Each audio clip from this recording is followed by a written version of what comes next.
Okay, here we go. Acts chapter 23. That's where we are today. And here's what it says. Then Paul, looking earnestly at the council, said, Men and brethren, I have lived in all good conscience before God until this day.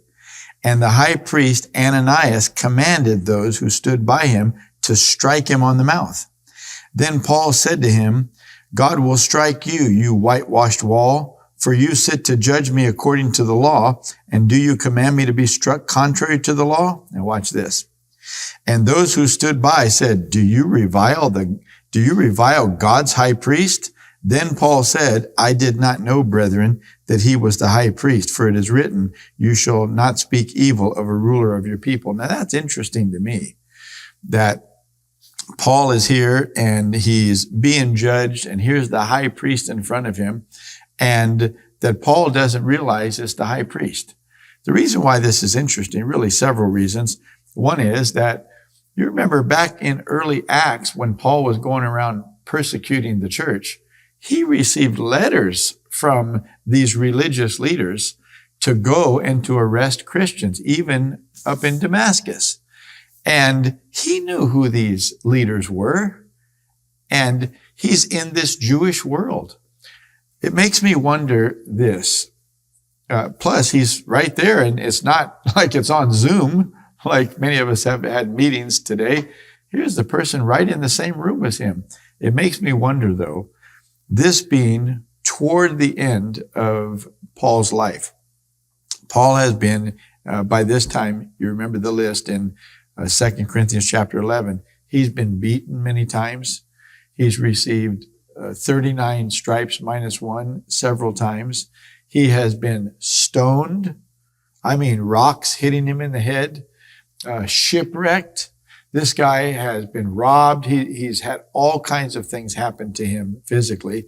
In fact, he said, if I remember right, to the Galatians, he said, you remember I had infirmity. He said, and I know that you would have even plucked your own eyes out and given them to me, which to me gives an indication that Paul, maybe because of all of the physical abuse that he had endured, had some problems with his eyes. And so it makes you wonder if he's not here, but he's not able to see very clearly who that is on the other side of the room sitting in that seat and bringing judgment to him. So at least that's I believe, a possibility that's happening here, because as soon as they said, do you revile God's high priest? Paul said, I did not know, brethren, that he was high priest, for it is written, you shall not speak evil. So he's saying, if I had known that was the high priest, I wouldn't have done it. Paul is a Pharisee, a former Pharisee. He is aware of all of these people, all of these things, but it makes me think that he's just not able to see, which, by the way, could have been all of or a portion of what he talked about when he said there was given to me a thorn in the flesh, a messenger of Satan to beat me, a thorn in the flesh. And so you think about those thorns, that word thorn, and of course, Old Testament Hebrew would be a different language, but God said, if you don't drive out the inhabitants of Canaan, they will become thorns in your side, and one passage even thorns in your eyes. And so I think that this is all very interesting. I don't think that we can dogmatically say that's exactly what physical problem that Paul was talking about when he was dealing with the thorn in the flesh. But nonetheless, this right here, this passage gives me the idea that Paul was not seen as well as he did when he was a younger man. He'd been through so much for the sake of the gospel. We don't have any record that he had these kinds of physical problems before he began to be abused, persecuted for the cause of Christ. Boy, it just tenderizes your heart toward him, doesn't it? That he would continue to persevere and go on to city after city, knowing that these things would happen. And what we've read in recent chapters, that the Holy Spirit would warn him, if when you go to Jerusalem, you're going to be bound. And Paul said, I'm ready to be bound. I'm ready to die for the sake of the gospel. And so what a precious man. But he as soon as they told him, Do you revile God's high priest? He said, I did not know, brethren, that he was the high priest. For it is written, boy, he knew the scriptures. For it is written, you shall not speak evil of a ruler of your people. So it goes on in verse 6 to say, but when Paul perceived that one part were Sadducees and the other Pharisees, he cried out in the council, men and brethren, I am a Pharisee, the son of a Pharisee. Concerning the hope and resurrection of the dead, I am being judged. Now let me just stop and put this in perspective. The Pharisees and Sadducees were both high-level religious leaders and rulers, two sects of Jewish leaders. However, there were some stark differences between them theologically. And namely, that the Bible brings out, the Sadducees did not believe in angels and spirits, like the spirit realm. So they didn't believe in all of that, where the Pharisees did. Also, the Sadducees did not believe there would be a resurrection. In other words, when you die, you die. What a hopeless way to live. What's interesting, though, is the Sadducees were the ones that the high priest would not come from the Pharisees. The high priest would always be from the Sadducees, from the family of Sadduq. This is where Sadducee comes from. And so some have said, well, see, they don't believe in a resurrection, and so that's why they're Sadducee, just sort of a joke. But the fact that these theological differences existed, and the Bible says when Paul realized that there were both Sadducees and Pharisees, and again, if he had good eyesight and maybe looked at how they were dressed, based on their sex. Even today in Israel, you can see the Orthodox and ultra-Orthodox and their various hats, the curls on the side of their head, the way they have their beards shaved, the way that they wear their coats and such. And people who are in the know, I'm not one of them, I can see the differences, but people who are in the know could be able to tell which rabbi they follow based on how they would dress and such. But Paul, he finally discerned that there were both Sadducees and Pharisees there, but it's interesting that he didn't see that right off the bat. And again, it could be because of his physical infirmities, namely his eyes. So it says, when Paul perceived that one part were Sadducees and the other part Pharisees. Now listen to what he said based on those theological differences. He cried out in the council, men and brethren, I am a Pharisee. What is he doing? He is appealing to those Pharisees. I am a Pharisee, the son of a Pharisee. Concerning the hope and resurrection of the dead, I am being judged. And so the Pharisees did not like that the Sadducees would persecute them and confront them about believing in the resurrection of the dead and such. And so when Paul said this, watch what happened. Concerning the hope and resurrection of the dead, I am being judged. And when he had said this, verse 7, a dissension arose between the Pharisees and the Sadducees, and the assembly was divided. For Sadducees say, or here it is, there is no resurrection and no angel or spirit, but the Pharisees confess both. Then there arose a loud outcry, and the scribes of the Pharisees' party arose and protested, saying, we find no evil in this man. But if a spirit or an angel has spoken to him, let us not fight against God. They were there to accuse him at first, but once he says, for the hope of the resurrection, I am being judged, and I'm a Pharisee and the son of a Pharisee, they said, there's nothing wrong with this guy. You Sadducees are always trying to do this to Pharisees. And so he really played into the divide that was between the two of them. So what happened? Verse 10, now when there was a great dissension, the commander, fearing lest Paul might be pulled to pieces by them, commanded the soldiers to go down and take him by force among them and bring him into the barracks. But the following night, the Lord, oh, this is so precious. You don't see a lot of red letters in the book of Acts after chapter 1. But this is one of the places among others that you do see it. But the following night, the Lord, this is talking about Jesus himself, the Lord stood by him and said, be of good cheer, Paul, for as you have testified for me in Jerusalem, so you must also bear witness at Rome. So what does this say? This says that Paul persisting to go to Jerusalem, even when people were telling him, chains await you. And one passage even said they were telling him by the Spirit not to go. And it gives you the impression that the Holy Spirit was telling him not to go. But no, I think because of the other passages where they were simply saying chains and tribulation await you, and then along with this passage where Jesus himself told him, no, just as you testified to me in Jerusalem, for me in Jerusalem, you must also go and testify for me in Rome.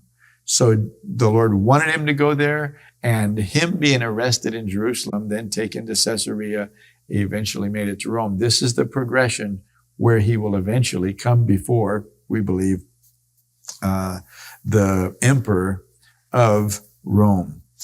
Okay, verse 12. And when it was day, some of the Jews banded together and bound themselves under an oath, saying that they would neither eat nor drink till they had killed Paul. Now, why are they saying that? Because they're trying to manipulate the leadership. And so they're wanting the leadership to play into their hands. So they're saying, we're not going to eat or drink. Verse 13. Now there were more than 40 who had formed this conspiracy. They came to the chief priests and elders and said, we have bound ourselves under a great oath that we will eat nothing until we have killed Paul. Now you therefore, together with the council, suggest to the commander that he be brought down to you tomorrow, as though you were going to make further inquiries concerning him, but we are ready to kill him before he comes near. So they're calling on the leaders to play into their hand and to set Paul up so that they can kill him. Verse 16. So when Paul's sister's son, so this is a sister's son, this is a nephew, heard of their ambush, so the word got out, he went and entered the barracks and told Paul, Uncle Paul. Then Paul called one of the centurions to him and said, take this young man to the commander, for he has something to tell him. So he took him and brought him to the commander and said, Paul the prisoner called me to him and asked me to bring this young man to you. He has something to say to you. Then the commander took him by the hand. So he must have been a young enough boy for that to, make sense, be comfortable. The commander took him by the hand and went aside and asked privately, what is it that you have to tell me? And he said, the Jews have agreed to ask you to bring Paul down to the council tomorrow, as though they were going to inquire more fully about him. But do not yield to them, for more than 40 of them lie in wait for him, men who have bound themselves by an oath that they will neither eat nor drink till they have killed him. And now they are ready, waiting for the promise from you. So the commander let the young man depart and commanded him, tell no one that you have revealed these things to me. Very wise. Verse 23, and he called for 2 centurions, saying, prepare 200 soldiers. Boy, he's taking much precaution here. Prepare 200 soldiers, 70 horsemen, and 200 spearmen. So that's 470 soldiers. And he goes on to say, to go to Caesarea. Now, Caesarea is that city out on the coast of the Mediterranean. It's the closest port, beautiful port, by the way, Roman port, built by King Herod the Great. Beautiful. But it's the closest port on the Mediterranean coast to Jerusalem. So that's where Paul is now, Jerusalem. So he said, prepare all these soldiers to go to Caesarea at the 3rd hour of the night. And so this is in the middle of the night, so to speak, and provide mounts to set Paul on and bring him safely to Felix the governor. He wrote a letter in the following manner. Here's the letter. Claudius Lysias, to the most excellent governor Felix, greetings. This man was seized by the Jews and was about to be killed by them. Coming with the troops, I rescued him, having learned that he was a Roman. Well, that story is a little, makes him look better than he was. Verse 28. And when I wanted to know the reason they accused him, I brought him before their council. I found out he was accused concerning questions of their law, Jewish law, but had nothing charged against him deserving of death or chains. And when it was told me that the Jews lay in wait for the man, I sent him immediately to you and also commanded his accusers to state before you the charges against him. farewell. That's the end of the letter. Verse 31. Then the soldiers, as they were commanded, took Paul and brought him by night to Antipatris. The next day they left the horsemen to go on with him and returned to the barracks. When they came to Caesarea and had delivered the letter to the governor, they also presented Paul to him. And when the governor had read it, he asked what province he was from. And when he understood that he was from Cilicia, he said, I will hear you when your accusers also have come. And he commanded him to be kept in Herod's praetorium. So, I can picture this, by the way. I've been to Caesarea there, Caesarea Maritime. There's also up in the north of Israel, Caesarea Philippi. But this is Caesarea Maritime, in other words, out on the coast. And I can just picture it. Of course, not like it was in that day, in its heyday, when King Herod had built this beautiful port, a big money maker for Rome and for Herod the king then. Of course, King Herod the Great had already died by this time. There's some 40 years or more before, but the port was still in working order. Much commerce came to this port. It would have been a bustling port, one of the biggest in the world at that point. But I can picture the scenes from being out there and Herod's praetorium and such. In fact, when you go to the place there where the remains that have been excavated, you can actually see where the base of walls were and such. And there's a particular place that has a little sign, and it says it's believed that this may have been the place where Paul was kept in this Herod's palace that was out there on the coast of the Mediterranean and such. So anyway, as I'm reading this, I'm picturing all this happening to this dear apostle of ours.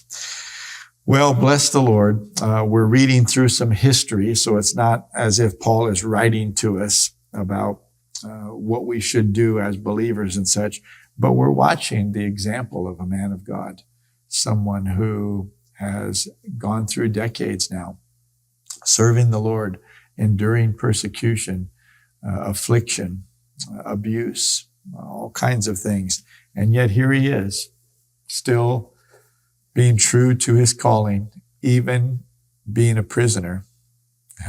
They want to kill him so bad. That, in a way, that's how you know you're making an impact, when people want to kill you, including religious people. They want to kill you because you're making such an impact. The gospel has changed so many lives, and they're jealous. They're literally jealous about it. All right, well, that's chapter 23. I look forward to seeing you tomorrow for chapter 24.